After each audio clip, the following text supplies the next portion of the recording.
people sometimes when they meet kids from the school, they say like, "Oh, but these are special kids. These can't be just any kids from their school." And we tell them, "No, these are just kids from the school. These are they weren't especially amazing in their old schools. Weren't considered especially amazing. Many of the kids in our school, the nicest kids even, were kicked out from their old schools for violence.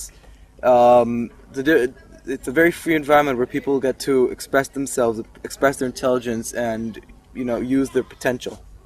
What school was it where you have been before you came to the Berubin Sudbury Learning Center?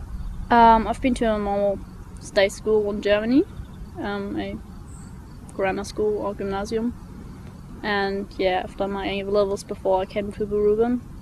But I think I learned a lot more at Berubin than I did at school, or at my old school. Why did you choose to go to Berubin, since you already finished school in Germany?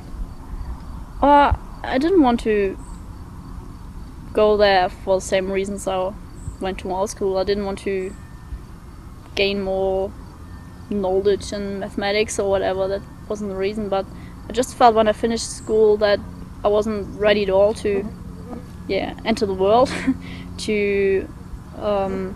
I had no idea what to do with myself. I had no idea which direction I wanted to go, and I didn't know my strengths and weaknesses. So I had read about those schools, those type of schooling. I decided I wanted to check out the Sudbury School and see if there's a different way and how it works. So I just set for Australia and off I went. Well, I was very miserable in my former schools. Kelly was pretty okay, generally. I was completely happy. Yeah. And I'd gone for my first 6 years of grammar school, which I went to a particular school where I was very unhappy, but it was just for the first 6 years. It didn't go on past that. Then I went to a different school, which was supposedly alternative, what they called half free, experimental. I was very unhappy there, and eventually we knew for a long time one of the families several of the families that were starting the school, and at some point one of the families came over and we just happened to talk about it, and me and my mother both fell in love with this concept. I was going to a traditional private high school in Boston, and I felt like I was totally wasting my time. I felt like I was miserable, I was getting no sleep, I was spending all my days doing totally boring, monotonous, busy work, and so I actually read the book Summerhill, which was a huge inspiration to me and opened up this world of the existence of people and schools that respect the educational freedom of young people.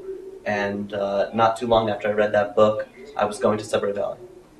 My decision to come to the school was the very last minute because I'd already been happy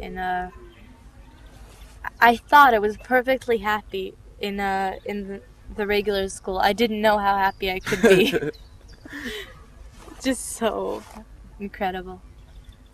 I had my 11-year-old in a traditional public school, and she was an advanced student. She was in a gifted program, but she was suffering because other children teased her because they thought her vocabulary was too grown up. They would tease her and call her a little grown up, and they teased her about other things as well, and she was very unhappy that during recess time. She was happy during the classroom time, but very unhappy during recess time and by the way the other children were treating her. And I was looking for another option, and so I found the website and decided we would go and look at it, and my daughter felt comfortable right away, so that was part of how we chose it. Do you think that a Sudbury school is a school for everybody, or are there certain kinds of people who don't do good at such a school? I think that there's two kinds of people who don't get along with school. One is kids that have been ruined by the system and came to the school with such an anger towards any system that they refuse to be responsible for their own actions, and towards the community. they just don't get along. They find themselves just refusing to behave and not getting along. And then there's just people that are too stubborn to listen. There's people that you never know if they'd be interested or agree with the philosophy, but they refuse to hear about it. We know a lot of people who are like that. Don't want to hear about it, don't tell me, I don't agree with you, it's stupid, don't tell me. The basic requirement is that a person be responsible for their own actions in every way. If a kid says, like, I didn't do it, my ghost did, this actually happened at some point, that kid cannot do very well in the school. But if eventually the kid says, okay, I did it, then that's something else.